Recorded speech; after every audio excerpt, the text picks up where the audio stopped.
गुजरात के वडोदरा के गोत्री तालाब में बड़ी संख्या में मछलियां मृत पाए जाने पर हड़कंप मच गया है।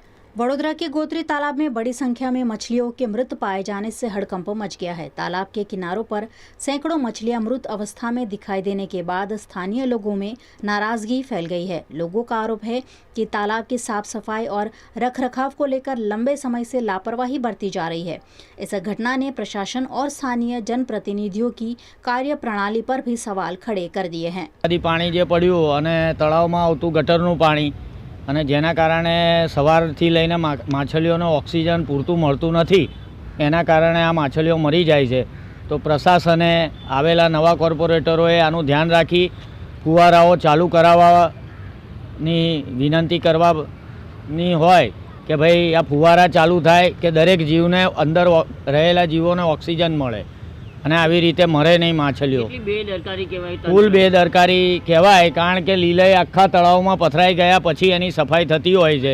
જો તરત જ એને સફાઈ કરી દેવામાં આવે તો લીલ આગળ સુધી જાય નહીં। 100% જવાબદારી તો દરેકની છે। આ ગટરનું પાણી કેટલાય વર્ષોથી કેનાલમાં આવી રહ્યું છે, કેનાલ મારફતે તળાવમાં આવી રહ્યું છે, તો એ લોકોએ પૂરતું ધ્યાન રાખવું પડે। કારણ કે અહીંયા આજુબાજુ ગાર્ડન છે, અહીંયા આવેલું સ્વયંભૂ શિવલિંગ પારેશ્વર દાદાનું મંદિર છે, આગળ મોટું એવું ગાર્ડન છે કે જેમાં નાના બાળકો રમે અને અહીંયા આવે છે। આ જોઈ શકો છો બાળકોને, તો એમને બી કદાચ આના લીધે બીમારી ના થાય, કારણ કે અસંખ્ય માછલીઓ તમે જુઓ છો કે મૃત હાલતમાં આજે અધિક માસ એટલે કે વિષ્ણુ ભગવાનનો પુરુષોત્તમ માસ કહેવાય।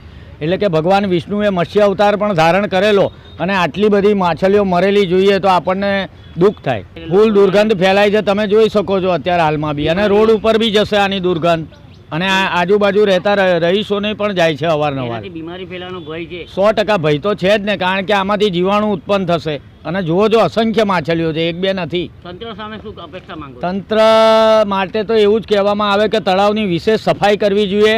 આ ફુવારા બે બાજુ બે મૂક્યા છે, એ ક્યારે ચાલુ થાય છે એ આજ સુધી ખ્યાલ પડતો નથી। અને આ એક ફુવારો જે તમે જોઈ રહ્યા છો એ ચાલુ થયા પછી એક કે બે વાર માંડ ચાલ્યો હશે।